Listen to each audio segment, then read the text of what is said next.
Ciao, oggi ti voglio mostrare cosa c'è che non va a livello estetico in questo sorriso. Prima di tutto è molto evidente il colore di queste due vecchie corone, che è scuro e rovinato.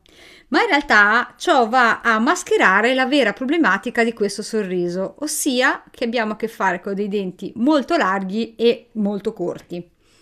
Questa stessa alterazione anatomica è presente nei denti a fianco che si sono consumati a causa del bruxismo. Oltretutto, anche le gengive sono poco estetiche perché c'è presente infiammazione e sono rosse.